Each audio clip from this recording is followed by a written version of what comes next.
Thank you. And now I'd like to introduce you to our first speaker, Mr. Brian Sun, Director of NTUC LearningHub, Career Agility Division and Strategy Communications. The Career Agility Division focuses on helping workers to gain critical digital and workplace skills to improve their employability and adaptability and to go through lifelong learning.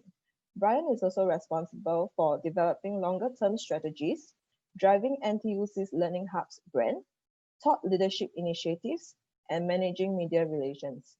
Now, over to you, Brian. All right. Thank you so much, Lynn. Let me just share my screen. One sec.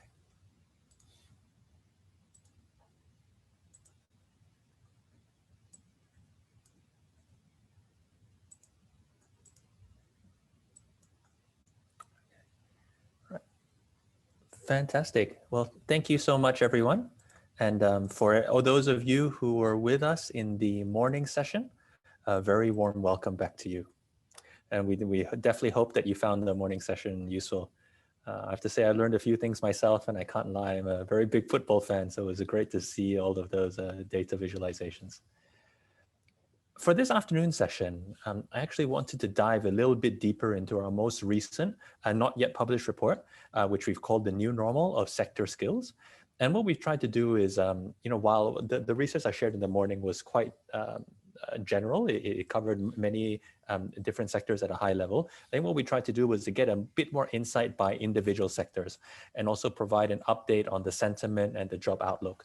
So hopefully today, this more detailed view will be helpful for any job seekers, but also anybody already in a role who's looking to do well in that role and to also progress. So a quick word on sharing our methodology first. I think what we've done over October was we surveyed actually over 900 working professionals in Singapore, of which around 360 were business leaders, so senior managers or directors who manage employees under them, as well as over 560 full-time working employees. And we did this because we wanted to uncover a dual perspective, both from the employer side as well as from the employee side across job market, skills, and training. So as mentioned, this report is not out yet. It will be downloadable in around 2 weeks. I think we're still finalizing the touches, but we wanted to give you a bit of a sneak preview here today. So one of the first things we asked was, what is the market outlook and what's the sense of the sentiments on the ground? And I shared this particular slide in the morning, but as we suspected, pessimistic outlook does seem to persist with around 3 in 5 employees indicating that they were pessimistic. However, the flip side is that actually 2 in 5 were optimistic. And actually, what we see is that employees are still very open to new to new opportunities.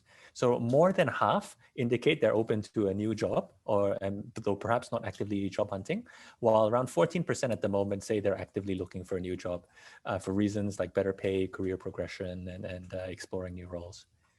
And so we asked ourselves, what's the key actually to seizing these opportunities? Because clearly there are a good number of people looking. And actually what we see is that employees themselves tell us that they recognize that skills are the answer. And that was very strongly reinforced this morning from the quick straw poll that Patrick Tate took, that I think almost everyone in the audience was recognizing the importance of new skills. So here what we found was 7 in 10 say that they've had to adopt new skills due to the change in their work situation. And also 7 in 10 feel the need to upgrade their skill sets. And very happily, I think 51, over half, have been actively upgrading themselves in the last 6 months. This, however, does mean, though, that still around half were not able to upskill.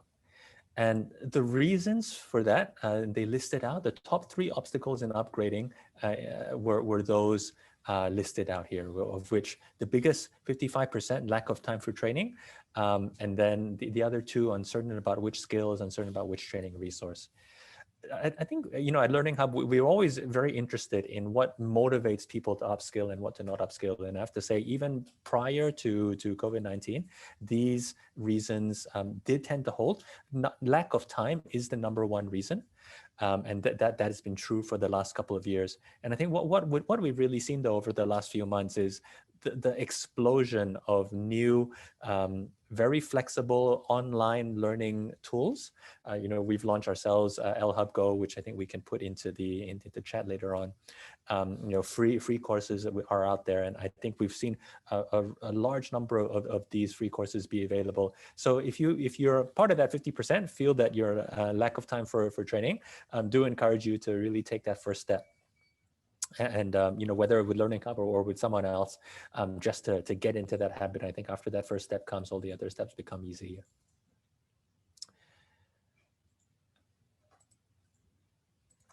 And we also looked into sort of a bit more specifically where people are upskilling, and they mentioned that moving into new industries and new jobs were really top. Where are they moving to? And for the employees themselves, I think these were the top 3 industries that people wanted to move into. On the left, you see healthcare, biopharmaceuticals, manufacturing, and infocom technology. And I have to say, from LearningHub perspective, we really see those as the top ones. Healthcare, you can completely understand why.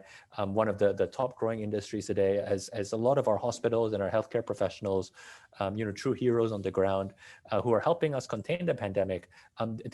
There's been a real growth across the board, not just for pandemic treatment, but in community care, in longer term care, and it's definitely a growing sector.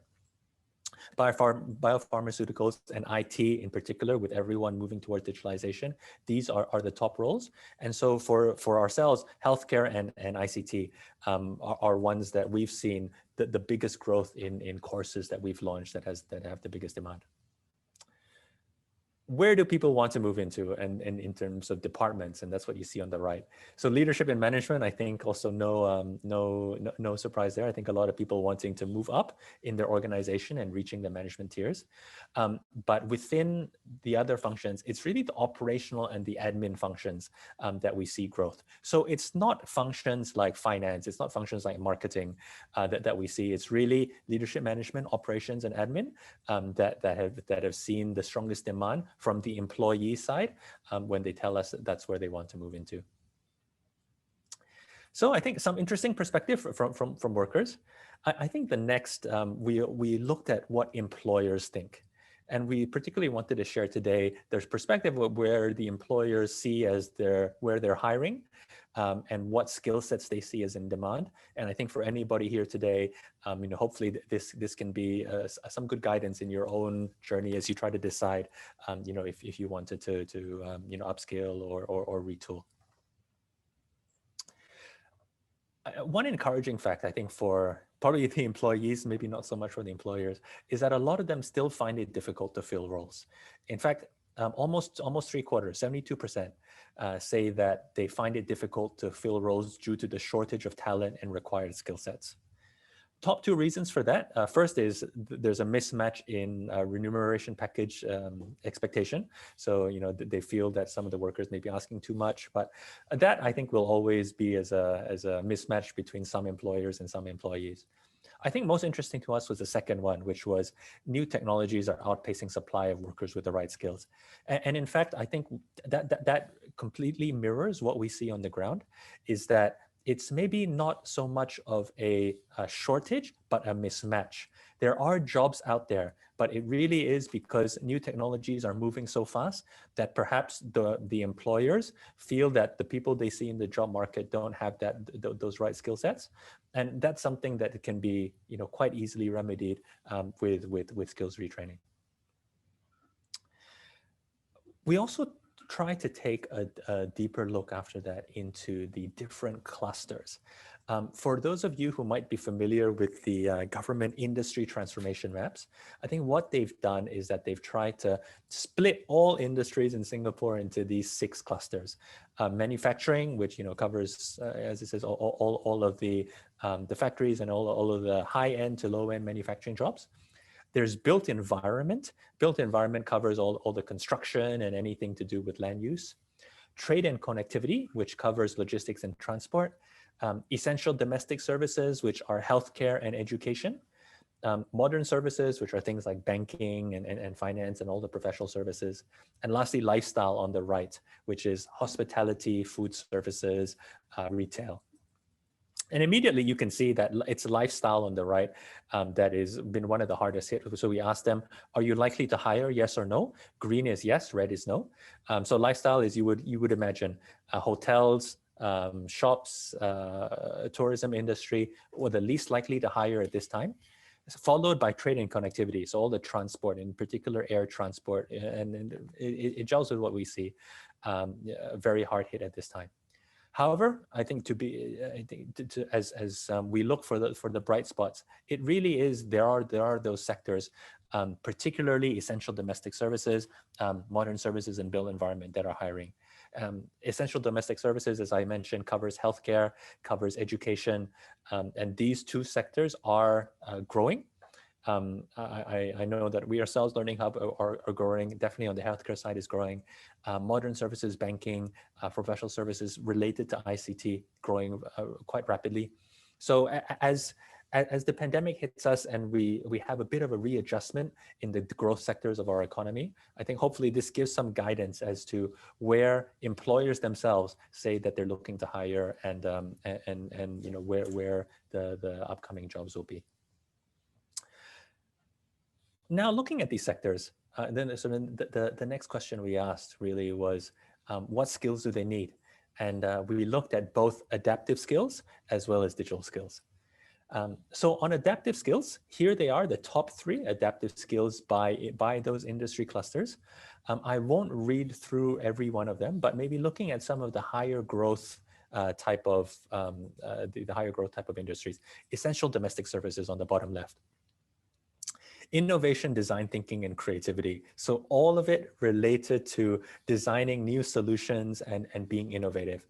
And I have to say, coming from essential domestic services, coming from education sector ourselves, that really has to be the number one. Even though the industry is growing, even though we're hiring, there's so much change going on. You know, within the last 6 months, LearningHub, we transitioned from 0% online to almost 90% online to circuit breaker, and now, you know, now it's around 70%. For healthcare sector, having to deal with the massive surge in demand. I think across all providers, even though they're hiring in quite different ways, and that speaks to the change going on in those industries. As opposed to, for example, something like modern services, where obviously innovation is still important, but analytical reasoning and complex problem solving, as well as adaptability, a little bit more prominent. And modern services has a lot of the, for example, banks, infocom technology, a lot of very heavy quantitative work. Then it's really that analytical skill which comes to the fore, probably in a way that may not be so top in the other sectors. And so you know, I won't go through this page, but you know, you can see sector by sector all of the different top skills. So this page has the 3 adaptive skills. Next, wanting to move into the technology skills or the digital skills that people feel are important. And for those who shared, who were there for the morning, you know, data analytics, data literacy played a very important role for the morning. And you can see that come up, for example, as number 1 in manufacturing, number 2 in lifestyle. For essential domestic services, again, it's project management, because there's so many new initiatives. Anytime you see a significant change effort going on, I think project management skills are going to be critical. And later on, we have, you know, one of our learners, Juliana, to share, and she's taken a number of project management courses, and I'm sure she'll be able to share how that is such a critical skill. For the lifestyle sector on the right, retail, hospitality, hotels, etc., digital marketing far and away number 1 by a very large margin, almost 20%. And you can see why. I mean, as as this sector is going through so many changes, social distancing, people can't come into the stores in as big a numbers anymore. They have to find ways to reach out to their customers digitally. So digital marketing really comes out and emerges as that top skill. Similarly for training and connectivity, over 20%, 59% versus 35 to the next one. And as you look at the air transport sector, as all the different transport sectors, needing to find new ways to come out to consumers, then it really is digital marketing to the fore. So after sharing on the skills that are in demand, one thing we also realize is that when employers look at jobs, they don't look at a single job description anymore. And this was very interesting to us. So almost all employers agree that there is a greater need for what we call hybrid roles to meet their current business objective. And so a hybrid role is, maybe you needed, you had your marketing before, but now you have to stretch a little bit and stretch into maybe more analytics, or you were previously in operations, but maybe needing to move a little bit more into sort of product development. And as we sort of feel our way through this pandemic, we do see roles becoming more and more flexible. And so employers, 71% actually indicate that they intend to hire candidates with a broader skill set, because we can't really know if a particular role will stay the same even over the next 12 to 24 months. And so a broader skill set provides that resilience and provides that buffer. So the most valuable supplementary skill sets, a lot of them are analytical skills, are adaptive skills, communication, teamwork, etc. But draw your attention to number 3, which is data analysis. And this is a very common theme, is that whatever role you're in, I think data analysis really comes out as a sort of top supplementary skill set to have, and would sort of highly recommend that as something that you could consider to supplement your skill set, if you feel that you might not be as strong in it at the current moment. So having looked at all of the clusters, and then we've seen which clusters are the ones, which industry sectors are the ones that are most likely to hire, which departments are the ones that are most likely to hire? And so we asked that question as well. And the top 3 departments, which are looking to hire new employees, far and away, number 1 really is in IT and digital. Number 2 is business operations, and number 3 is sales. Interesting for me is that sales is not number 1. I mean, you would think that in a recession, we need to increase sales and marketing, and those would be the ones that are most aggressively hiring. Yes, it is true. It's important. It's number 3, but actually by far, it's IT and digital, which is number 1. And that really speaks to that sense of digital transformation. And digital does not necessarily always mean deep tech. There can be tech light and tech heavy roles. Later on, my colleague Isa will be sharing about some of the government schemes that are out there. And there's quite a number of tech light roles which are out there, which can supplement and really fall under this IT and digital category. And really support growth in this area. Again, we broke this down by sector, which ones are the top 3 departments are by cluster. One thing which emerges here, though, is also that leadership and management comes out as top. So this is a good mix between what the employees are saying and the employers are saying. Employees say that leadership and management tends to be the one that they want to get into the most, as well as employers saying that's where they're really looking to hire for many sectors. So that is key, as well as IT and digital, which really comes out as in the previous slide as well. So, wrapping up into the final few pages, just in terms of recommendations, how we hope people can respond. Definitely, if you haven't done so already, it's a good time to reassess your current skill set. You sort of coming and hearing from all the sharing, if there's any new ideas that spark, I think this is as good a time as any to sort of see how you could adapt to evolving labor market demands. And aligning yourself with the organization that you're with, and especially many organizations now digitalizing at a rapid pace, and trying to see if any skill sets that you pick up could help in that direction. Next is absolutely upskilling on your own accord and adopting lifelong learning. We like to say it's important to make learning a continual habit.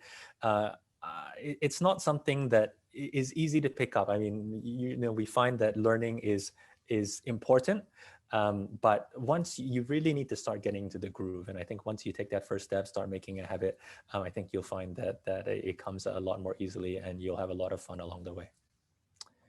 So with that, I think that's all I have for today. I'll be back for the panel discussion, but really wanted to thank everyone, and hope you enjoy the rest of the speakers for the afternoon. Thank you.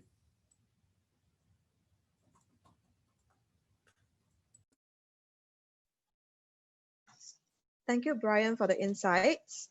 Next, I am pleased to introduce our second speaker, Ms. Brenda Tung, Principal Specialist from E2I. Over the last 10 years, Brenda has coached, designed, and facilitated trainings for job seekers, union leaders, and has worked with individuals from all walks of life. She has spearheaded the content, format, and facilitation of E2I's in-house employability training programs such as Career Navigator and Future Readiness for You sessions. Now, I will hand over the time to Brenda. Thank you, Lee. So just give me a while while I share my screen.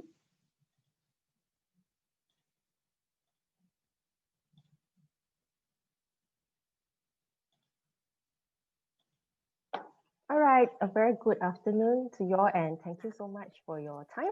I hope you have a good lunch. So my name is Brenda, and in E2I, I wear many hats, but my main job is really as an educator and to share and make a positive impact on the people that I have met with. I guess you may have seen this making its rounds when COVID-19 first started, right? It may not be foreign to you all, but indeed, if you have followed through the speakers in the earlier tracks, you can see that COVID-19 really forces us to do things differently.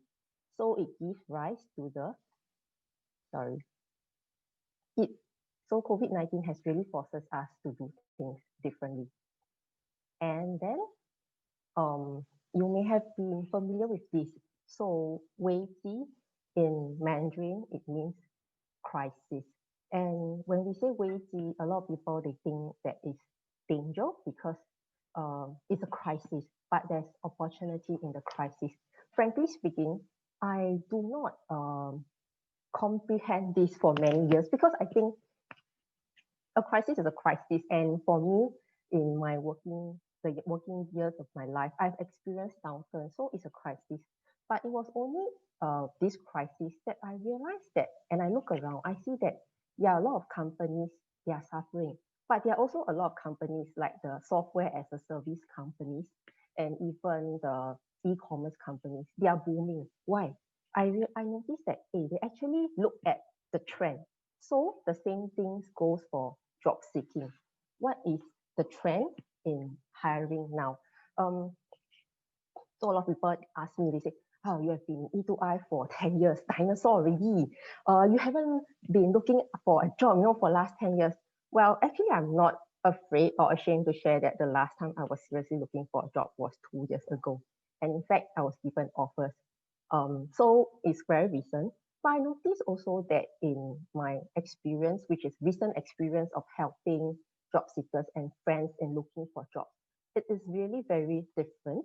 And also because the job search has gone from offline to online. And the most recent example is a friend who has returned from Hong Kong. So before this, he wasn't working for 2 years and he was in a regional role. And then when things on his family side got better, he started on his job search. And then he said, oh, I've got a call and I need to do a resume. What is a resume? So I'm not sure about you all. So I'm not sure about y'all, if y'all have done resume. Personally, I haven't done it. I only have done video interviews. So I say, oh, okay, resume, what do we do? And at that time, I was thinking, oh, maybe I just use on my iPhone, right? I just record the video. However, I thought, okay, what can he do to make things better? So I said, okay, why not you come over and then you can just use my laptop and then we just prop it up on a higher screen as looking at the audience at like eye level, and then after that we just record. So it was a 4 minutes resume. But guess what happened? We actually tried to record all over again from 11 o'clock until 3 a.m. in the morning. And then after that, the resume part, he passed. Then he called me again and said, oh, I need to go for interview. It's over Microsoft Teams. I've never used Microsoft Teams before. Then I'm like, oh, okay. So never mind. So I just created a Microsoft Team. And then I went through with him and I said, okay, why not you go through the places in your house, we see what is the background that suits you, what is the lighting, and even try out different, do you speak with microphone or without mic? So the job search scene has changed drastically over the last few months. And as job seekers, it would be good if we know what are the trends that's happening out there. So in terms of job search, personal branding, and virtual interviews. So I'm just going to share a bit about all this with you all. So in terms of job search, I think you all may or may not have seen this. There's no name for this, but I call it the job search pyramid. And so what happens is that in this case, if a company has a vacancy and maybe so what they do is that they will see if there is a possibility of internal transfer. This is especially so in team lead roles and above. Then if they cannot look for internal transfer, they will ask if existing staff, hey, do you have anybody to introduce? So for us, right, they will blast email to us, say, oh, we have vacancies in certain departments. Do you have anybody to introduce? If not, they will look from their current network. If they still cannot find any suitable candidates, they will look to recruitment agencies and finally posting ads on job portals. So what happens is that most of the time employers operate in this direction. So just now I also mentioned, right, I looked for a job in 2018.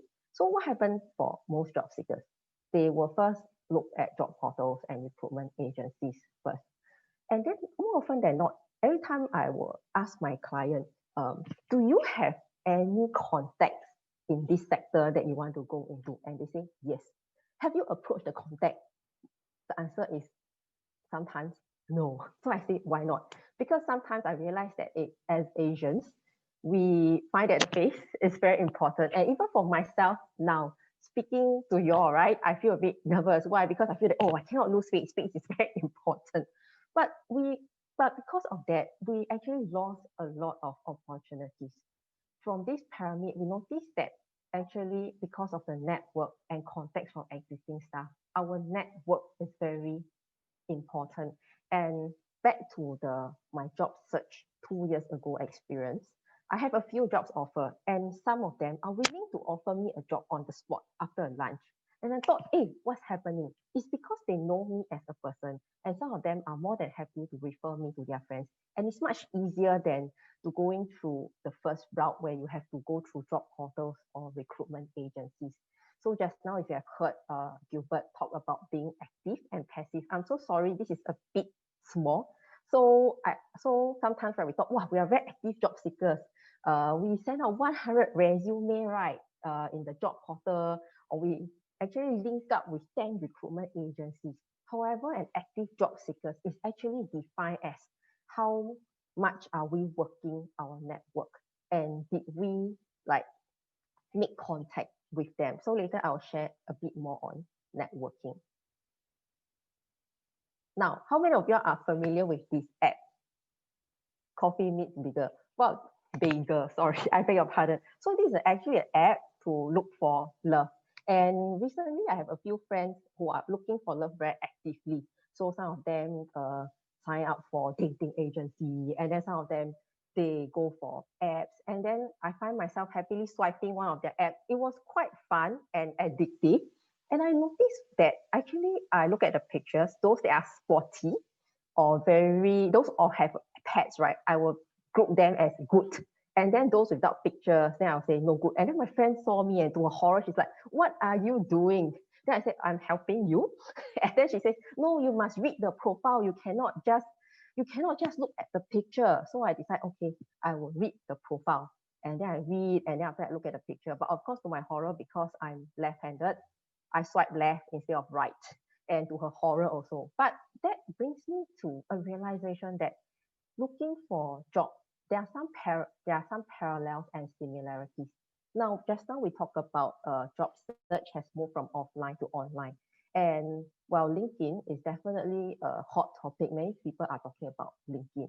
I guess most of us here will have a LinkedIn account. However, the question that I want to ask you all, and also I ask myself all the time, is how much are we leveraging on our LinkedIn account? And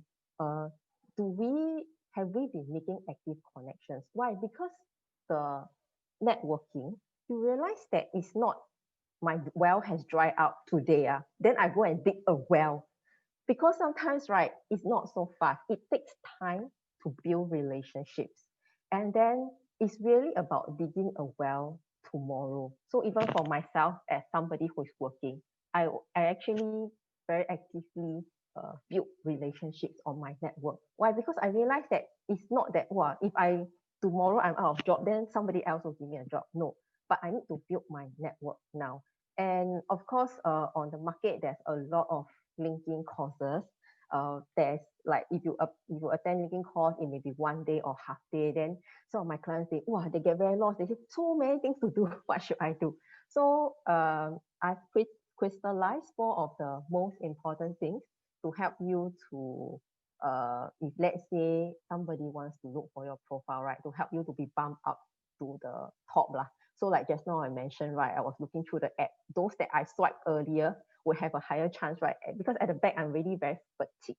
So maybe I just share about some of the things, how LinkedIn works. So first, do know that LinkedIn works on a system of 3 degrees. So if I'm this person in the first row, so in terms of, let's say, if you're not so familiar with LinkedIn, right, in terms of Facebook, it's like myself. So now the person in the second row is like my first degree connection. So in terms of Facebook, it's like my friends, right? First degree connection. And then those in the third row, they're actually my second degree connection. So they are my friends' friends. And finally, those in the last row, they are my third degree connection.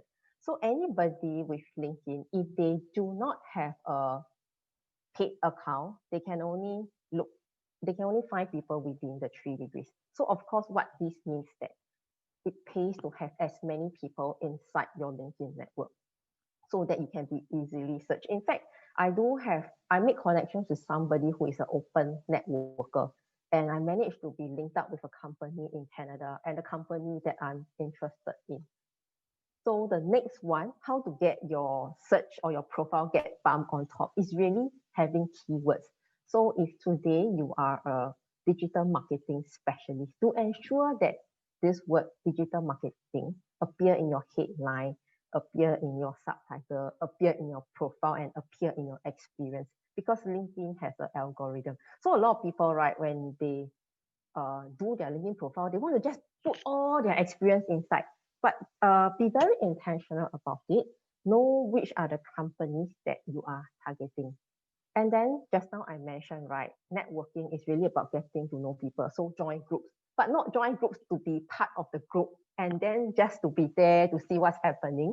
Yeah, if you really want to be seen, be heard, participate in the group. When somebody make a comment, you can also add on to the comment, or you can also share some posts. This is for people to get to know you. So it's a bit like offline networking, because I always advise my clients, you can join associations, professional associations that are related to your area of jobs. And finally, the most important, photo. So stats have shown that if you have a professional photo on LinkedIn, there is about 50%, your chances of getting noticed is about 50%. Of course, there are a few articles, some say 60%, but just now back to my swiping experience, right? Those without photos, I just swipe away because I'm like totally not interested. So if let's say you find that LinkedIn is very overwhelming, I would suggest that you apply these tips to your profile and see if it helps. But do bear in mind, because networking, it takes time. So do have patience, and most importantly, be active. Next, in terms of personal branding online. So this is the elevator, and I guess most of us would have heard about elevator pitch. So elevator pitch is, let's say you have 30 seconds with a person who is able to help you to make a referral or contact. What do you say to a person? At that time when I was looking for a job, I have 3 types of elevator pitch. One is for my friends, because friends are different from work contact, right? So you can actually say things that are maybe closer. But then what if I meet somebody at maybe a colleague, or not really work colleague, a work associate at work? What can I tell? Or even at networking occasions, what is the elevator pitch that I use? And a lot of people, they say, elevator pitch, it's so easy to say, but what do I say in my elevator pitch? So here is a template for you, which I find that it works. So of course, share about what's your name, and then you can share about what you are passionate about and how can you add value. So to bear in mind, I mean, of course, I'm also passionate about football, okay, but I do not tell, if let's say I'm looking for a job, I do not tell people that, oh, I'm passionate about football and I'm watching for the last 25 years, but I may want to share something that is more exciting about my work. Maybe I'm passionate about professional development, or I'm passionate about human potential. And most importantly, how can you add value? Because I find that a lot of times when we are looking for a job, we always think that, oh, okay, we want a job, give us a job. But what is the employer thinking? Or what is the person who is helping you to make a referral thing? They are probably thinking, how can you help them? So always be very mindful and share about how can you add value to them or to the employer. And finally, what are you looking out for? So, sorry, I think there's some, all right. All right, so most importantly, elevator pitch. A lot of people have elevator pitch. So to bear in mind, if you were to be in if you are in a networking occasion, there are a lot of people. So how to make your elevator pitch outstanding and also be very intentional. So I just give one example. About 5 years ago, I actually joined a boutique gym. But I know besides gymming, I want to go there for something else. So I have an elevator. So before that, I know people will definitely ask, what's your name? What do you do? So I was prepared for that. And I said, oh, my name is Brenda. I'm a matchmaker. Then they're like, immediately their antenna is up. Wow, okay, matchmaker, really? Then I say, no, like, actually I match job seekers to jobs. So that is something. And I'm sure that for them, right, those who hear it, they meet so many people, they will remember it. So to ensure that your elevator pitch is outstanding, I hope mine was outstanding at the beginning, is really to be an educator and to make a positive impact on you all right? And also to be intentional. So because sometimes when you are at a networking occasion, or let's say you're at an informal gathering, you want to maybe share about the situation you're in. So to know eventually what can you hope? Is it a contact? Is it a referral? Yeah, so that is important.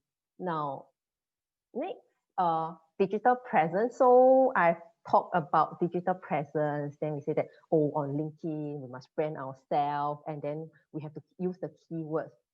I think a lot of people, they always say, oh, okay, this is my upside, but what do I do to cover my downside? So it's like buying insurance for ourselves. So I think it's important that we all need to do a digital audit on ourselves. For me, right, actually I start to blog way in 2004. And when I joined my current job, I deleted my blog. Okay, I'm not saying that what's inside there is not suitable or whatever, but I find that some of the things may not be aligned with the company that I'm working for. And then do be very careful of what your post. I mean, I'm not saying that like to be very restrictive, but because sometimes, right, the employers can easily find out using Facebook, using Google about you. So be careful of your digital presence, what you say, and also be nice, right? And next, virtual interview. So just now, I also mentioned that my friend went for interview, right, MS Teams. So most importantly is really to be familiarized with the platform. And my HR colleague recently told me that somebody came for interview and they have difficulty logging into our system. and then the person actually requested, can we be using phone or face-to-face? Then of course the answer is no lah. Okay, so sometimes to know that, because sometimes it's not the employers say no, but sometimes they may have SOP in place. So to be familiarized with the platform, know how to use it, know how to share your video, know how to turn on the video or turn on your volume. Yeah. And then after that, so just now I mentioned, right? Actually, this is one of the software that I experienced myself. So sometimes the employers may not have time to interview you. So they use a video interviewing software. So what they did is that they will first flesh out the questions, and then they will let you have like 2 minutes to script out your answer, and then they will have a recorded interview. So it's important to be ready and prepared. Now, next, I think this one is something that is very familiar to us because we have been using Zoom, right? So of course, grooming. And for me, I know a lot of gentlemen, maybe you are in shorts, but for me, even when I train at home, I will be fully dressed, because when you dress up, you show up, right? And then ensure that it is hardware ready. In fact, for myself, I have another piece of earpiece here. I mean, in case anything goes wrong, and even is connected to LAN. And then, yeah, lighting is very important. Make sure that you have a light in front of you so that your face is not covered, and make sure that it's at eye level. So I know this one is very theoretical. Maybe I'll just do something that is not very quite demeaning to myself. But what happened was that a few months back, I was also involved as a role player. And this is what I saw literally at the role play of 2 candidates. But I cannot take the pictures of the candidate, so I recreated them. Yeah, so the first candidate was on the phone. I can only see half the face, and then it was very dark. Then I'm like, oh gosh, okay, then never mind. Then I'm like, okay. Then the second candidate, wow, okay, maybe this one, the hair also very messy. Okay, sorry for that. But at least the lighting is there and I can see the full face. Okay, even though I was the role player, but do bear in mind that sometimes small things like this do make a big difference, because even yesterday, I was staying back in the office quite late, and I heard my colleagues conducting interview. They said, can you please tilt your camera because I can't see your face. So sometimes, right, these small details make a large difference.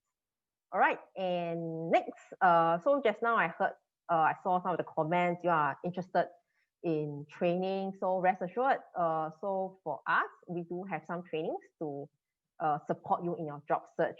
So this is like the job search ladder. So depending on where are you, so first, be aware of your career path, be aware of your career direction, how to network online, offline, how to prepare a resume that is effective, and then how to be prepared for interview, especially digital interview, and finally, salary negotiations.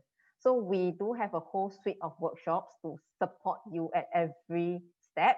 And this is the link. You can visit our website. So it's free of charge for Singaporeans and PRs. So do visit our website if you are keen to learn more about our training. And yeah, that's the end of my session. So I'll see you all back at the panel interview, and I hope you all have learned something. Thank you so much. Thank you, Brenda, for your tips. We'll now go into 10 minutes break and continue with a success story by our third speaker, Juliana, at 2:50 p.m. Thank you. Hi, welcome back from your break. We now have our third speaker, Miss Juliana Dawood, Court Reporter Manager of APAC Opus 2. She is a self-driven professional with 14 years of experience in various capacities across diverse industries in the ASEAN and Middle East region. Able and versatile in engaging stakeholders and collaborating with people across cultures and levels. Over to you, Juliana. You're on mute. Hi, Juliana. guys. Thank you so much for joining me this afternoon, and thank you NTUC Learning Hub for giving me this opportunity to basically share my story. So I'm just gonna start sharing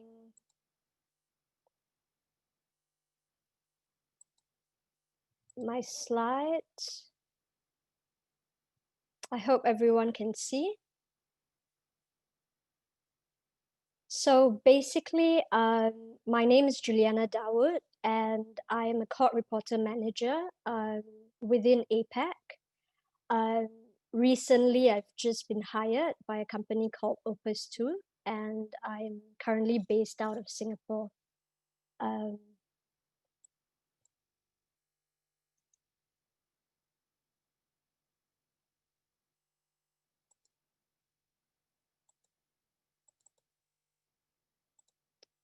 So I'm just going to start you off with a quote. Hi, Juliana. Sorry Yes. to interrupt. Maybe you can do it in the presentation mode. Full screen. Okay. Bottom right. Yeah. Okay. Is everything all right? Yes. Okay. So I'm just going to start you off with a quote. And basically it says, don't be afraid to start over. It can be a brand new opportunity to rebuild what you truly want. And, you know, I think this is a very apt quote, you know, for me especially, you know, having to kind of move out of the sector that I was in and starting all over again within a legal tech sector. So, and a little bit about myself. So who am I? Basically, I'm a self-driven professional with 14 years of experience, you know, in various capacities across diverse industries. So basically, I've worked with, you know, industries such as marine, hydroponic farming. So I've never really been afraid to kind of move into different sectors as long as the opportunity was there. I think one of my strengths is really engaging with people and with different cultures and people along different levels as well. So I think the big takeaway is, you know, just to really treat everyone the same and bring a true authentic self along wherever you go. So I graduated with a Bachelor of Arts in Business Management, but really my education background was a very long time ago. You know, I finished secondary school. I didn't have any opportunities, and really at 20 years old, I signed up for ITE. So I was a little bit embarrassed, but when I joined, you know, there were people who were about 16 or 17 years old, and I was 20. But you know, I really didn't let that stop me or deter me, I think, from my path. You know, and then I went out into the workforce. Even while working, I still carried on studying. So at 24, I took a diploma course, you know, graduated from there. And at 28, I embarked on a degree with business management also while working. So that was really, you know, just me being a lifelong learner, really. And I only graduated when I was 30 years old.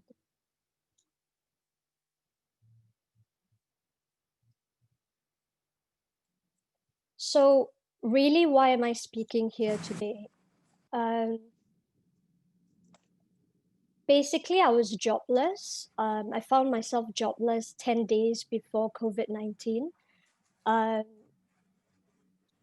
You know, it was a situation that I really didn't know anything about. You know, when you're jobless, what do? You go and look for a job. So 10 days later, I heard about COVID-19. I really didn't know how this was going to affect my life. You know, I applied for jobs, approximately like 200 jobs per week. I think as Brenda was saying, you know, is that really active job seeking? So, you know, but I did it anyways.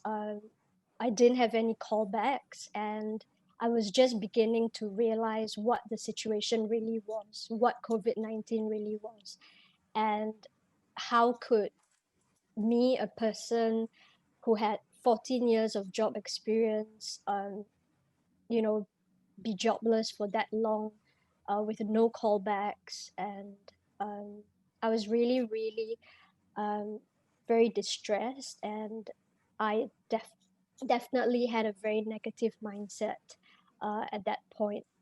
You know, I really worried about my situation a lot. I then, in March, I then got a call back from a job. So this actually was, you know, I was really elated. You know, I was really, really happy. And I actually interviewed with them for a month. So this was, you know, I was really hopeful, and I was like, okay, I'm going to get back into the job force. Unfortunately, on the last interview, I had a panel of 4 people that I had to present to. So basically, like a presentation of slides, talking about myself, and you know, I felt really good. Like, hey, I think I can really get this job. They did tell me that they would call me back on the Friday. And I think, as some of us know, that's not really the reality for job seekers sometimes. So I waited till Friday, no callback, waited till Monday, no callback. So now I'm starting to feel really frustrated and like really upset. And I was, you know, just really wondering what went wrong. And that can really be the feeling when you feel you get ghosted, you know. But on the Tuesday, the managing director actually reached out to me and said that the job was, you know, they were in negotiations for a little bit longer. So that made me feel a little bit less upset. And he even asked if I would want to have another video call,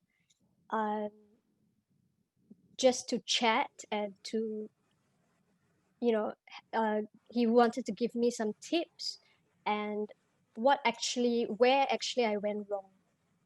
So that was really, you know, I felt really happy, because I think as job seekers, you do want to improve yourself. So I took the call with him. He said very encouraging things, like I was very authentic. You know, the team really did like me, but at the end of the day, I lost out to another participant because I lacked business sense. So I really took that to heart, and you know, I really kind of wanted to do something about it. And so this was really, really important for me to have the call. So from being really upset, now I was, you know, pretty happy that I actually had this call with the job interviewer. So really, after this interview, kind of left me stranded, you know, and then the months wore on. It's actually now April. And so what really spurred me on to upskill? You know, there's so many factors, but the first one was actually a friend. Just having a conversation with her, she actually said, hey, since you have all this time on your hands, why don't you pretty much go and try to learn something. And she also talked about herself learning SQL. So I just went on the internet, went to research a little bit, and I found NTUC Learning Hub's website and realized that there was a whole array of courses. Sometimes a bit overwhelming because you don't know what track you're going into or what actually you want to learn or why you're really doing this. But I set up a meeting with one of the counselors, the course counselors, and she actually said that I was able to use the Skills Future credit in advance. So basically ahead of in October when they were going to roll out the scheme. And she really helped me keep track of, how much I was using, recommending courses to me and things like that. So I was very, very grateful that I could use it because I think when you're jobless, you're really not in the position to want to spend more money to upgrade yourself. So I was very, very grateful that I could use it ahead of time. And also, really, I wanted to have an advantage with, I know that the job market was bad by this time. I was really I knew that my competition was not going to be easy. There were going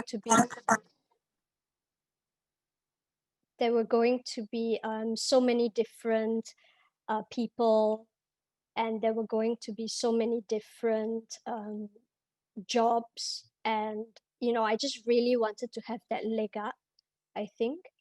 So that was really primarily what spurred me on, so that when I went back out into the workforce, this is something that I could really use and apply. And also to have a better station in life, with my previous job, I can't say I was doing too badly, but, I think learning never really harmed anyone. And I think there was only positive things that I could take away from it. I really zeroed in on the IBF funding because under this section, 95% of the funds were sponsored by IBF. So if you're going for a $2,000 course, you can actually just take like $100 out of your Skills Future credit. So I really found that you could, really not it's really value for money and like honestly such a steal. So I kind of zeroed in and just really went for it. And what are the courses that I took? Well, there's 12 courses right here, and I took all of them within 3 months. So I started in May, and my last course was in August. And I think a lot of the agile courses really, I was really interested in them. Previously, I heard someone talking about, even within my friends in that group, about how data was really the future. So that was really my first course, doing data business analytics with ClickSense. And and then a lot of them were really just agile courses, where it really teaches you to be quite flexible, in really how you work. And not just that, I think it's quite a skill you can apply to your daily life. So, and a lot of them even like knowing your customers through human-centered approach, is just being very empathetic. This is sometimes, the core of approaching people and doing a job. And so basically, how did these skills help me in my job search and current role? So basically, now I've moved on into a legal tech company. It's really not something that I was familiar with before. In fact, during this period, I had also worked with WSG and had a career counselor. The career counselor was, really, really amazing and very, very helpful. He helped go over my resume with me, really pinpointing some certain areas that I needed to improve on. I also applied the jobs on the Careers SG Future website. So, these are some of the government initiatives set up, and both my employers actually found me through the Careers SG website. And, so I basically got 2 offers. At that point, it was really, really very, very encouraging. And how have some of these skills really helped me? Firstly, all the classes were via Zoom, so you could really, learn all the functions, prior, and make yourself quite equipped, before even getting into an interview. So I thought that, because we had all of our courses via Zoom, it was at least I wasn't panicking, I think, when they set up like a Zoom meeting. One of the employers actually that reached out to me actually said that all of these courses actually showed that I exercise grit amidst the adversity that we're all going through. And even he was inspired to take on some courses and some learning work. So it was a really interesting point of conversation as well in interviews, because I had included the courses in my resume. So this was really, they were like, hey, how come you took so many courses? So I think this was really, really a very interesting point of conversation. Just to show that basically you're not idle, you're not defeated, and you are trying to, really improve. There were some courses that I took, like blockchain, data analytics, cybersecurity, that really I wasn't familiar with before. During the second phase, I did have a lot more phone calls, for jobs. And I remember one of them started speaking about blockchain. So rather than kind of just not knowing anything, I was able to really respond back to really show that you're keeping current with all of the job trends. And a lot of the courses that I took is really speaking to about how you're being agile, and it's really showed me the importance of breaking up tasks and frequently reassessing and adapting to plans. This is basically my job now. I work with freelancers, so they are constantly reaching out to me, asking me for job opportunities, being human-centered, or taking the courses of being human-centered. It's really showed me how to put empathy first, because I think everyone is affected um, um, during this job change, during this job, downturn. And, uh, now I'm in the position to help. So I plan a very crazy diary of court reporters. And the company basically specializes in digitalization of legal services. The company itself has seen a huge uh, change and, a huge trend, um, that most of the people are just working remotely now. So I need to coordinate software. We are all doing Zoom hearings now. So I think this is really one of the very important, some of the courses I've taken, it's very important. I can't say that 1 or 2 day courses like I took is really going to make you an expert on any one subject matter, but it definitely gives you like a breakdown and a real insight into things. So yeah, this is really really important. In the end, I had 2 really good job offers. One of them even changed the role to kind of accommodate me, which instead of being they've taken into account my experience.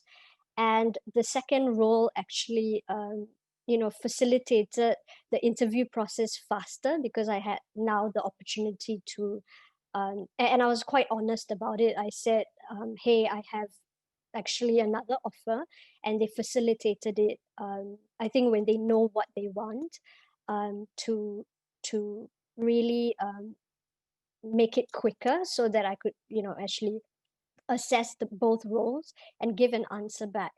And really the great part about it is, out of all of this, um, I actually had a 20% increase in salary. So um, just very very grateful, I think. And right now I'm still a remote, working from home.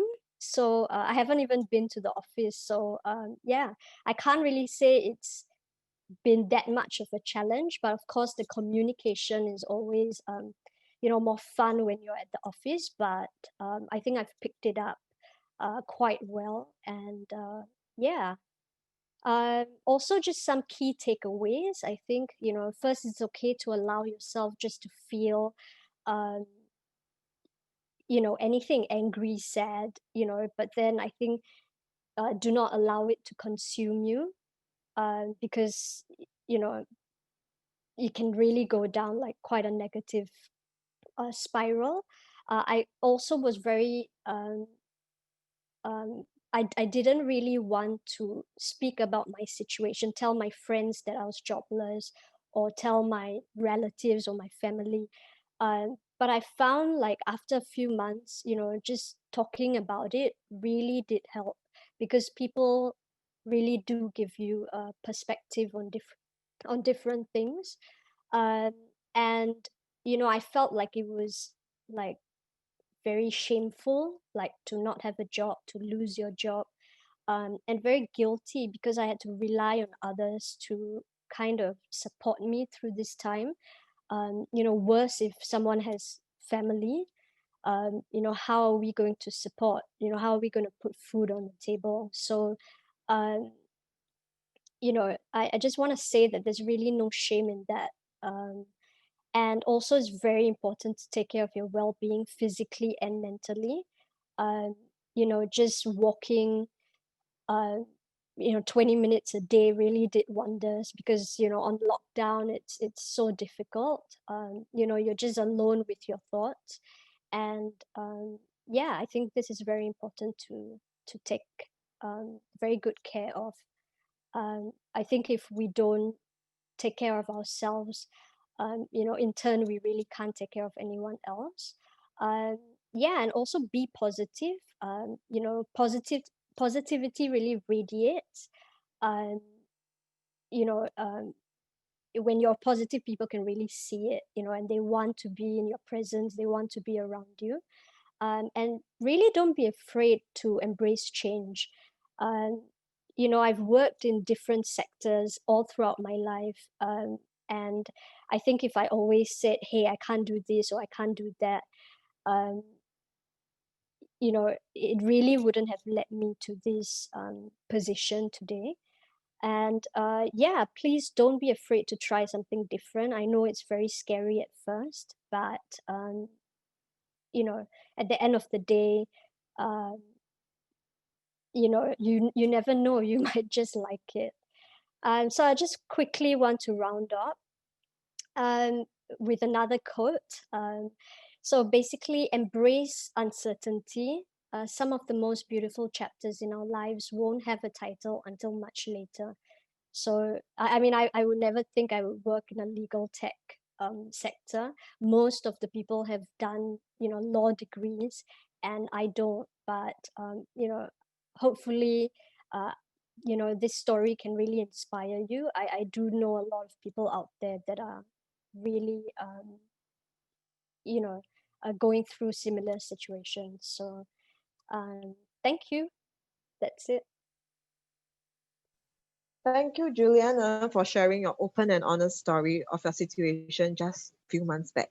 It is really inspiring, really. Some of our participants actually mentioned that we should never let your rejects and setbacks actually weigh you down, which is true. So lastly, we have Mr.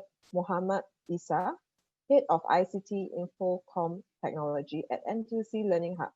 Isa is formerly the Academic Manager of RACE Academy, a training academy for robotics and automation technologies. He teaches topics in artificial intelligence, signal processing, automation, and robotics in RACE.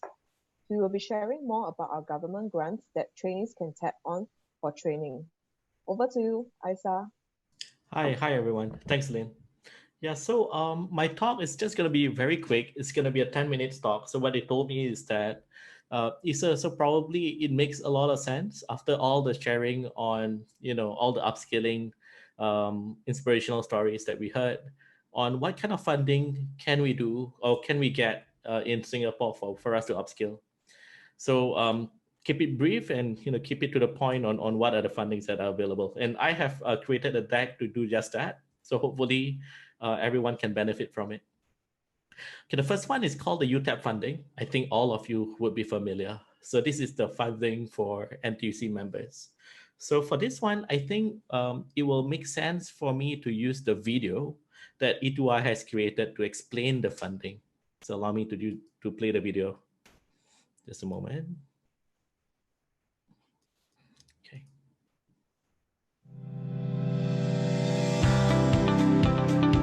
The Union Training Assistance Program is a training benefit specially for NTUC members to help defray the cost of training. Members can enjoy UTAP funding at 50% of unfunded course fees, capped at $250 every year. To be eligible for UTAP, members must have maintained a paid-up NTUC membership before the commencement of the course, throughout the course duration, and at the point of claim. Courses by the training provider must be supported under UTAP, and training must commence within the supported period. Funding is only applicable on the course fee not funded through company sponsorship or other types of funding. Unfunded course fee must be $20 and above. Members must have achieved a minimum of 75% attendance for each application and sit for all prescribed examinations, if any. UTAP applications must be submitted online within 6 months from the course end or exam date.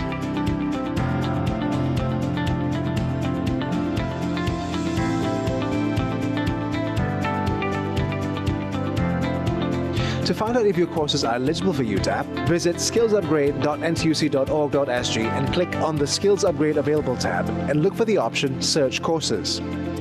Narrow down the search for your courses via any of the 4 fields. Note the effective and expiry date of your course. you will be eligible to claim for courses commencing between the effective and expiry date. It's as easy as that. You can now register with a training provider and attend your courses. Okay, so yeah, in summary, basically, okay, for an example, right? If the full course fee is $2,000 and you have some government subsidy, which is 1.8K, so the rest of it is $200, right? So it must be this remaining, the one that you would have otherwise paid by cash, right? So this $200, instead of paying the whole thing by cash, you can 50% of it offset using UTAP funding. Okay, so you'll then have to pay only 50%, the rest of the 50%, which is $100. If you were to use SkillsFuture credit, you have to use your SkillsFuture credit first. Let's say I have in this case, right, $200, and then I got $100 left in my SkillsFuture credit. I'll use my SkillsFuture credit first, which means that now I have left $100 to pay for. Then you can apply UTAP, which is 50%. So the remaining 50%, which is $50, you have to pay by cash, right? So it's still very useful because you get to take courses and have 50% funding. For those who are above the age of 40, in fact, this has been increased to $500 per individual. Same thing, 50%, yeah. But it's from a duration of between July 2020 to 31st December 2022. Okay, that's our first one. So it's from the UTAP funding from NTUC for NTUC members. The next one is SG United funding. A lot of you may have heard about this, SG United Skills. So in abbreviation, SGUS, so SG United Skills. So allow me to tell you a bit about it. I'll make it as clear as possible. So the idea for SG United Skills is for those who are unemployed, right? Singaporeans, a PR, who are looking to transform themselves through a long program. So it's a long format program to transform Singaporeans and PR. So for us, for example, we have courses, programs for data analyst to become digital marketer, a program to transform you to become a designer, UX designer, and full stack developer, things like this, job role. But we're not the only one. Actually, there are a lot of SG United programs from polytechnics, Temasek Poly, Singapore Poly. So there's a lot of providers for SG United program. The idea is that we want to have enough volume for transformational programs in order for people who are displaced due to the COVID situation to transform themselves, okay? So the program structure for us, for example, and this is a very typical structure for an SG United program, albeit just this one is specific for us, but a lot of other providers also have similar structures. It's like this, it's quite long. For us, it's 9 months long or 6 months long. The first part of the program, the first 2/3, right, will be structured training. So you take courses for the blue part here. The last 1/3, like the last 3 months, for example, you do a project. So the reason why we do this is because the first 6 months, you can learn all the skills that you need, put it inside your CV. So now your CV is maxed out with all the skills that you've learned, right? And then the last 3 months, you apply it to a project and then increase your portfolio. Also, the last 3 months allows you, because now your CV is stronger, the last 3 months allows us to push your CV to potential employers. So even within the first 6 months, right, the first part of the program, every month we'll have courses and a small mini project at the end of the month. So it focuses on using or capitalizing on the idea that it's so long, right? It's so long. There's a lot of space in between. Let's take it slow and allow our candidates to do projects, to do hands-on. That's the spirit of the program. So if you can imagine, if you have a 9 months program, and it is more intense than a normal degree program. Normal degree program, for example, like today I got 3 hours lecture. Maybe tomorrow I have 1 hour tutorial, like that, right? This is not like that. This is like every day you have about 8 hours of lesson. There will be some gaps in between, but mostly it's a full day program. So it is certainly much more intense, and you would think that it will be quite expensive because it's quite long and quite a lot of courses. But actually the funding is quite strong. Again, it's for Singaporeans and PR who are currently non-employed, okay, to be eligible for this funding. The full cost fee, for example, for a 9 months program is about 27K. the net fee payable is actually $750. That amounts to like 98% kind of funding. And not only that, you will be eligible for a 1.2K per month of training allowance. But there are requirements because these are funding from the from the government. So you need to hit certain eligibility criteria. For the course fee subsidy, it's pretty easy. I mean, as long as you are keen to join a program like this, it's sort of like a boot camp, right, isn't it? You'll be able to achieve, you have to achieve 75% attendance for the program. And you got to pass on the assessment and capstone projects. For the training allowance, you got to hit at least 75% attendance for that month.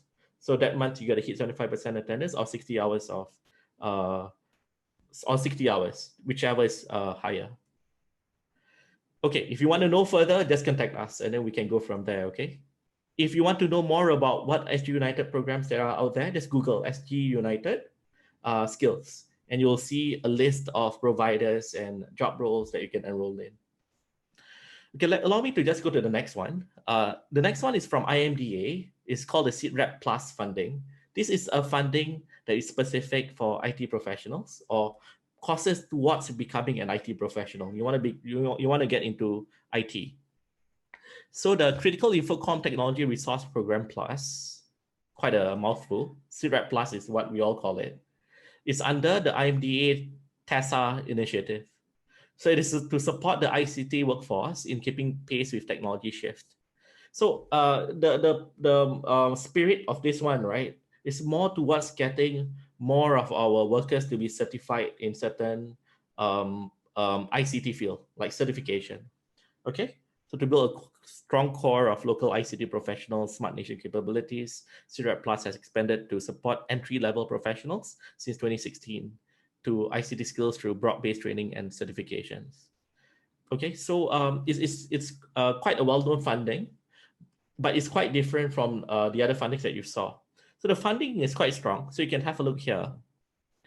So you can be organization-sponsored or self-sponsored. Let's say if you're self-sponsored, and if you're 40 years old and above, you'll have to pay only for 10% of the course fee, capped at $3,000 per training. This is a huge amount of funding, right? Isn't it? For students or full-time national service, there's certain requirement that you have to do in order to go on board, but it's even full funding. But the key here is you have to pay upfront. So when you want to sign up for these courses, you have to pay the whole fee. Like let's say it's $1,500, right? You pay for $1,500 first. And then you have to pass the certification. So this is more towards like, I want you to try to get a certified, and then be more capable through that certification.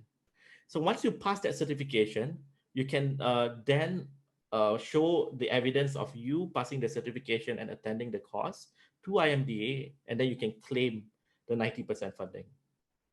This is to encourage people to do the certification, because as you pay upfront and you are quite enthusiastic about taking the certification, it makes it more likely for you to study hard to then get past the certification and then to claim the funding. So this is called the SITREP Plus funding. It is extremely generous.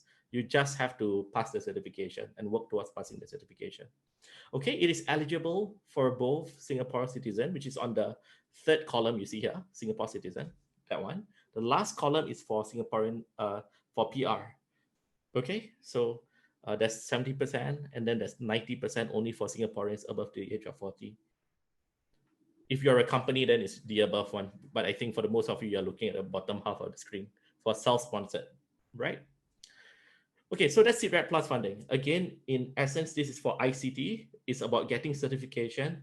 Once you pass the certification, you can show the, this evidences to IMDA. That's a procedure, and then you can claim the 90% or 70% funding. Of course, the course must be accredited to be SITREP Plus courses. It's not all the courses that's possible, but a lot of courses now are under SITREP. Okay. Okay, they also have a way for you to fund certification only. Sometimes you do not want to take the course. You don't really care for the course. You just want to take the certification. This is the one for you. And it's the same kind of funding structure that you saw just now.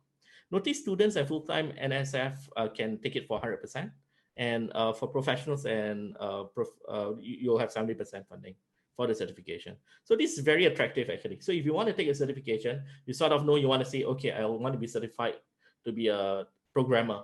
I'm a beginner, right? I want to become Java certified. When I take the Java certification, I go through this, and then if I work hard enough, I can pass this, then I can claim 70% back. So it's excellent. Okay, so this is the eligibility criteria. Singapore citizens or PR at the point of certification examination commencement meet the admission criteria and so on. Okay, so you got to pass the exam or achieve the certification within 12 months of the commencement date of the exam. Okay, of the first exam. Okay, for the next one is the IBF funding. Is the one that was discussed earlier by Juliana. This IBF, right? You might be wondering, Isa, who is IBF? So IBF stands for Institute of Banking and Finance Singapore.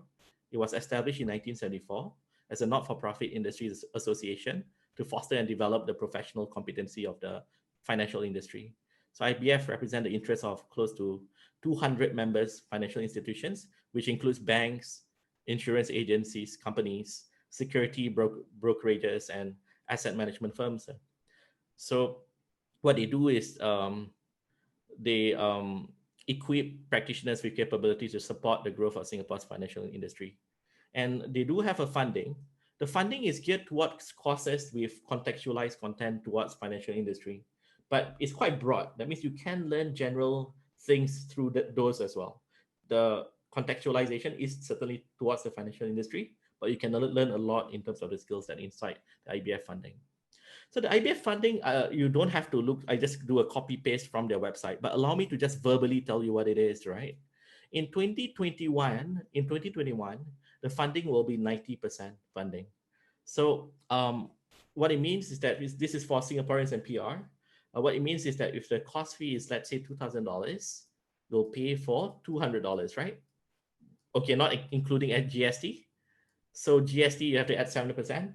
Just to be clear, for this IBF funding, the funding covers GST. For the other fundings that you saw just now, it doesn't cover GST.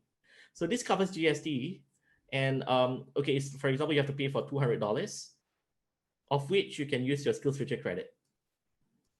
So this is one way for you to really do it. For this is for 2021, January 1st to 31st December of 2021. For this year, the funding is even higher. It's at 95% funding. But to be honest, in December, I think most of the courses maxed out. I think there's a lot of demand for courses in December. And we do have certain courses which are open. You can have a look. So for 2020, which means now till December 31st, you can enjoy a funding of 95%. Okay? But on 2021, it's 90%. It's still quite comparable. You just have to offset the rest of it using SkillsFuture funding. Okay, just to be clear, this is for whatever that I spoke about just now is for individuals. If you are an individual, you don't have to be from the financial sector to take these courses.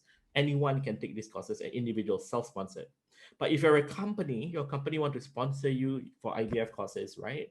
They must be in the in terms of ACRA, right, part of financial institution, which means that they're from the finance sector. Okay, if they are eligible, then they can enjoy the funding as well. But if, for example, your company is from manufacturing, right, they can't enjoy the IBF funding. But for individuals, you can. Anyone can enjoy the IBF funding as long as you are Singaporean or PR, physically based in Singapore. Yeah. Okay, let's not go too long. Next one is SkillsFuture funding. SkillsFuture funding by far is the broadest of all the funding. The reason is that it is based on the skills framework. The skills framework covers everything, right? I mean, it's huge. So the skills, there's 3 categories of SFG funding, SkillsFuture Singapore funding. They are called Cat A, Cat B, and Cat C funding. So most courses that you see are under the Cat B funding, okay?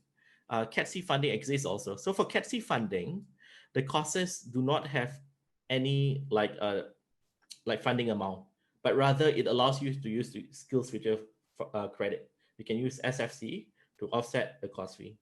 For Cat B funding, if this is based on the cost, not who you are, it's not whether you are PME or not PME, not like that. It's the cost, whether it is labeled for PME or otherwise. So if the cost is labeled for PME based on the skills framework, you can enjoy a 50% of cost fee subsidy or $15 an hour. So for example, if it's an 8 hours course, right? 8 times $15, right, is what, $120? So if the cost fee is, let's say, $500, 50% of 500 is 250, which is more than $120. So it's $120 is the funding. You got it? So whichever is lower, it's either $15 an hour or 50%. And then lastly, yeah, for Singapore citizens above the age of 40, the funding is even higher at 90% or $50 an hour. Okay, CAT funding are typically for courses which has like placement, like PCP and so on. But the typical short courses that you take are under CAT funding. Okay, that's all the sharing that I have. So I hope you have a better idea of all the fundings that we have. UTAP for NTUC members, IBF funding that I shown earlier, SSG funding, as well as CRED Plus funding. Okay, thanks for your time.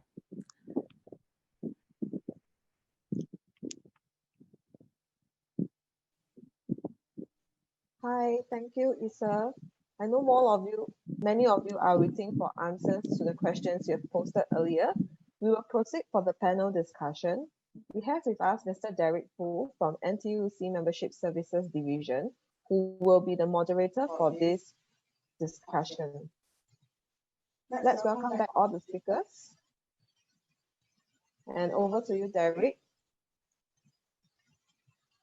Thank you, Lynn. Can all of you hear me? Is it loud and clear for this round? Thank you, Brian. Okay, so we have about 20 minutes for this Q&A. So I'll just go straight into the first question, because I think most of our attendees have some questions. I'll pick them out first. I'd like to have the first question posed to Brian. I think in Brian, we see that he has a couple of slides, but I picked out one slide where he talks about the companies are looking to hire employees with hybrid skill sets. So maybe, Brian, can you share more about this trend and how an employee or how can a worker embark into this hybrid skills training? Absolutely. Thanks, Derek. Just to share a little bit about this trend for hybrid skills, I think we've seen it for some time, but really accelerated during this pandemic. I think what a hybrid skill is that, historically, we tended to view job functions in quite distinct and separate type of roles. So if you're in marketing, then you have a marketing skill set. If you're in finance, you have finance skill set, etc. What we've seen with hybrid skills is that people are maybe blurring the lines a little bit and needing to move into or cooperate with or expand their scope to deal with and needing other types of skills to do with that. With myself, I run a few teams at LearningHub, and definitely we see that going through. So we have a product development team, but even if you're in a product development team, you're not directly related to marketing and sales. You do need to have very good understanding of the market in order to be able to develop the right type of products. Similarly, for marketing, you actually need good data analytics skills, because marketing so much is now digital that you need to be able to analyze all of the marketing trends that you see in your dashboard to be able to optimize your marketing spend. So this hybrid skill is really the major trend that we see coming up. I would say if you're picking a hybrid skill to learn, data analytics would probably be the one that we've seen has the broadest applicability across different functions. And there's many types of data types of skills you could pick up, from the more basic analytics up to visualization and all the way more advanced to machine learning, Python coding, really moving into the realms of data engineering and data science. I think across that realm, it's very useful, but even at the beginning part, even at the data analytics, even at the visualization part, we really see that more and more employers are wanting that as a hybrid skill to have.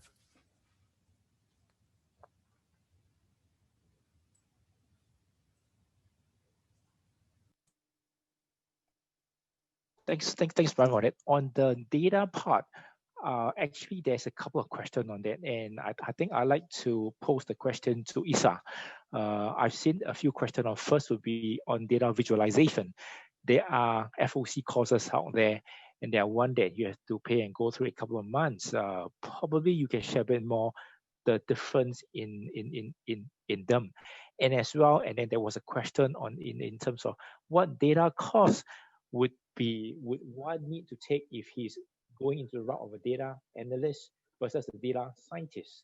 So this is what Brian has said from a hybrid skill set. If a worker is keen to take on deep dive into it, and eventually does he need to take a course that has a very, very clear outcome if I want to be a data scientist or a data analyst? What is your advice in my two questions here? Sure, Derek. Yeah, so I really okay, for the first thing that people may need to understand is that typically in terms of like job role, there are three types of job roles for data. There's the data scientist, there's the data analyst, and then there's the data engineer. So data engineer is something that you probably would not be keen to do. They are the developers who create databases, and if you do big data, they're the one who construct the databases and so on. So they're the developer type. If you want to be a data engineer, you would have known. I mean, so this might not be the one that you want to go for. So it leaves the other two, right? Data scientists and data analysts. By far, the one that increases employability in a hybrid manner, like what Brian said, is really data analyst. So it's about being able to make sense of data within the organization structure, or like all the business models that you have or the processes that you have. So the skills that you want to learn, typically, the first one is Excel. I know a lot of people feel that Excel is very basic, but I give you an example. For me, I can do Python programming relatively well, but I do not know Excel at first, like the beginning of this year. So when someone sent me an Excel spreadsheet and they want certain information from there, I have to use a Python script. I write for 3 hours, and then I pull data from the spreadsheet and make sense of it. But now I realize that this is very silly to do because Excel right now is very powerful. So now I self-learn Excel, and I can do most of the stuff I need within Excel itself. So Excel, we have a course in IBF that you can take, and that's extremely popular. So we are maxing out a lot, but we are trying to open more in January, February, as much as we can. Next one is you should learn a data visualization tool. So data visualization tool is one of those paid tools that companies use. In Singapore, the tools that people typically use is either Click, Tableau, or Power BI. So any of these tools you learn, you will benefit because you can apply, it's transferable. The way they do things is quite similar in a few ways. So what they are like Excel, but with more emphasis on making sense of data. So it's very simple to use, and you can visualize dashboard, and they're extremely, extremely powerful, but they are paid. So your company need to pay X amount of dollars per month. The cheapest one is actually Power BI. The more expensive one is perhaps Tableau. Okay. Now the last one is you'll be thinking, Isa, where do Python comes in with all of this? As a data analyst, you can learn Python, and then you can make sense of data like I do. I just create a script and then get a deep analysis of the data using Python. The reason is Python is infinite in terms of the power. The community is huge. So anything that you can do anywhere else can be done in Python. There's someone out there who created a library for you to use. So plugging into Python unlocks the ability to do any deep analysis that you need. But also Python makes you 1 inch closer to become a data scientist. A data scientist is not only a person who's able to use these tools, but have deep mathematical knowledge to create models, like predictive models and so on. So they are more of a mathematics type people rather than a business type of people. So these are more of the data scientists. But to be honest, data scientists don't make you more employable. I mean, how many companies need you to create data models, right? Very few. Actually, data analyst, I think, is where it's at for the most of us. Yeah. Okay, thanks, Isa for that. It seems that the future moves into the space where if you are a marketing background, you probably need a bit of a data background as well. So whether you take a basic Excel, advanced Excel, or moving into a data visualization, it's a good to have. And I think with that, I want to move the next question to Juliana, because she is a non-tech moving into a tech space and taking up 12 courses in 3 months. I'd like to hear from her, what are the challenges that she faced and how did she manage to keep the motivation and then overcome in the short period of time? Juliana, can we hear from you? Yeah, well, definitely it was a very hard situation for me.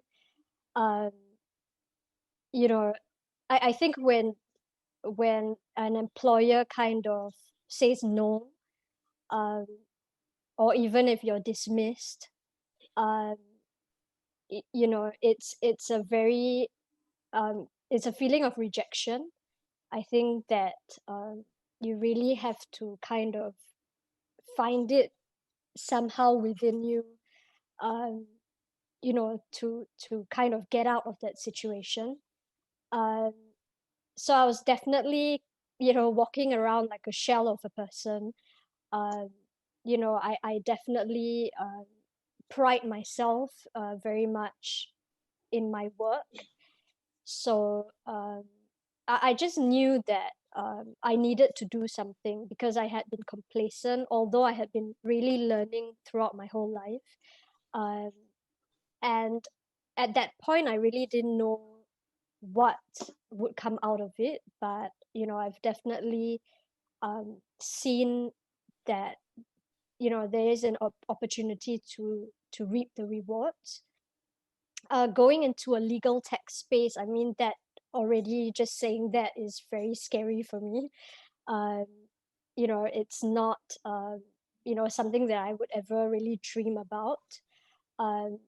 For me personally, because when the tech team were talking to me, it was a little bit like, okay, I think I definitely need to you know, have like a one-on-one kind of conversation with them. So, you know, I set up meetings just to learn more, because basically my role is, you know, we're digitalizing, you know, like the legal, like with court transcribers, stenographers, they all get onto a software. And, you know, I really need to know, to match them up. I deal with a diary that is pretty crazy as well. So, you know, just knowing the technical side of it, and then also having the soft skills, I think, because they're, you know, it's kind of like a trade that is, it's very hard to find court reporters right nowadays. So you know, matching them up with the timings, you know, and also being quite empathetic to who they are. So just really the technical side and also the human side of it. So I think, you know, really this role fits me to a T. I think having gone through what I have, you know, learning the skills, understanding the technology, and then matching it up with the human person. So yeah, it's kind of come full circle for me. I hope that answers the question. Yeah.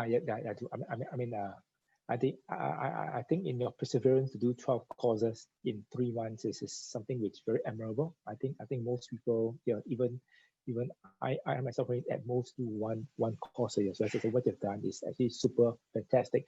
But what we have spoken so far is more towards upskilling, about going on and take a course. But as we learned from the speakers in this afternoon session, that's only one part of it. I'd like to bring the next question to Brenda of E2I, where, and I think she concurs with Gilbert this morning that in fact one of the assets that we have is our network. But if I'm an older worker and not a very sociable person and hasn't been actively networking, how do I create my first step towards networking, right? All right, thanks, Derek. I think personally, I'm quite a shy person. I know a lot of people can't tell because I talk a lot, but in my private nature, right, I don't really, it's difficult for me to strike out a conversation. But I guess I know the answer is addressed to where, right? But I think internally we need to convince ourselves first. It's like a mindset. So it's something that is good for me and I have to start doing. And I think the truth is that why I mean, there's a fear is because maybe we're scared of getting rejected. Like just now, Juliana was saying that, you know, sometimes there's always this fear, and I have this all the time too. And then, but most people are really nice. So I think we need to have that right mindset first. But I'm not saying that, of course, everybody would like that we approach will help us. But I find that generally about 80 to 90%. So where to start networking? One place is really the professional organization or professional association in the area of work that you want to enter. So like just now I mentioned, to be very intentional about what you're going to do, about your networking. So maybe you can join professional association. One very good example is my colleague. So 2 years ago, he resigned. And then I always ask this question at my training. So he was a career coach. So I asked my participants, do you think career coach need to look for a job? then suddenly they are like stunned. Hey, why I ask this question? Then after they say no, then of course the answer is yes. Then he's like, oh, suddenly unemployed, what to do? Then I say, why not you go and volunteer at the association? At that time, Singapore got 2 association for career coaches just started. And through volunteering, he actually got a so-called a lobang, okay, or a job opportunity to be linked up to one of the psychometric tool providers. And that was when he started to get some jobs. So I find that, wow, okay, actually it works, but you really need to take the first step. So just now, the thing I share 2 points. One is the professional organization, and second is really volunteering. So I also have some clients, they say, oh, I want to go into healthcare, but I don't know whether I'm suitable.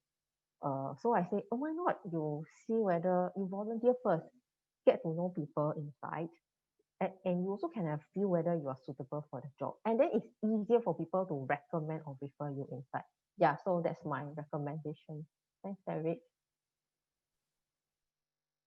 Yeah, thank you. Thank you. So it seems that for people who are not very sociable at the beginning, the first step is to be comfortable in your own circle, own profession, and start to volunteer in that association. I think that also allows you to open up to people around you, and for people around you to understand you, to understand you better. So I know we are running short of time, but I wanted to end the session in one advice from every speaker.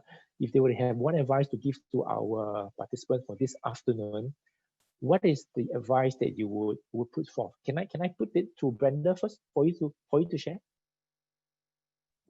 Okay, so for me, if it's talking about networking, I really feel that it's to be open and step out of your comfort zone, because as you can see, COVID really changed everything and we need to do something different. So it's also very tough for me, I guess. Yeah, but I think let's just step out together, and we are just doing it as a community. Thank you. Thank you. Juliana, with your whole 3 months, 9 months of job search, what is one advice, the good advice that you leave our participant with?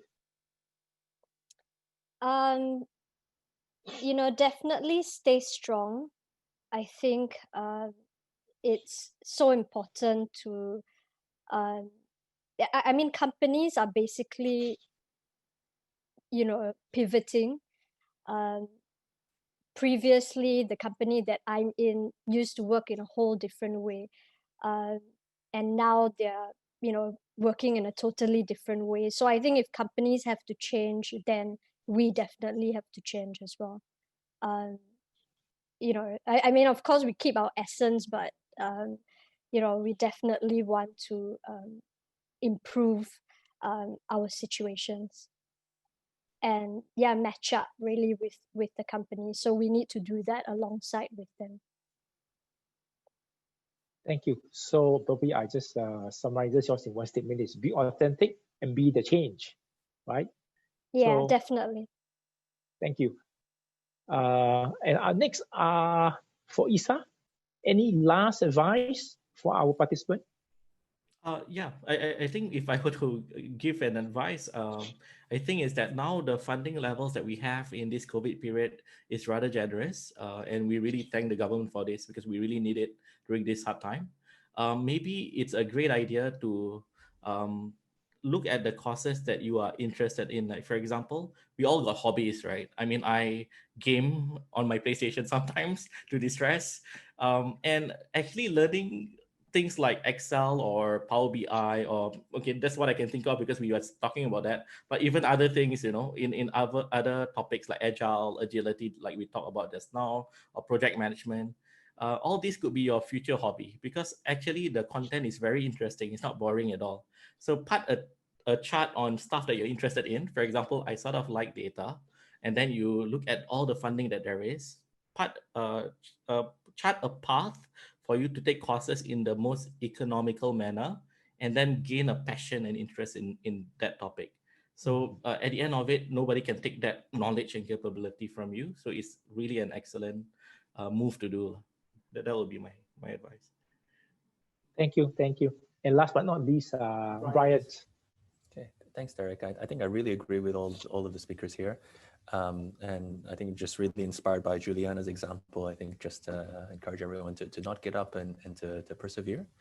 I'd also encourage everyone to really keep up to date with trends. I think what we really see is that, and as Julia was mentioning as well, so many companies and industries are changing so rapidly. You know, it really pays to keep knowledgeable about that industry. Even what they were doing a couple of months ago might not be what they're doing now. And if you're looking for a job and to really understand the pace of change and where they're moving to, so you can position yourself in that best light, is just to keep updated and to stay on top of the new trends. Thank you, Brian. Thank you. So I believe that we have come to the end of the panel, and I hand it over to the host, Lynn.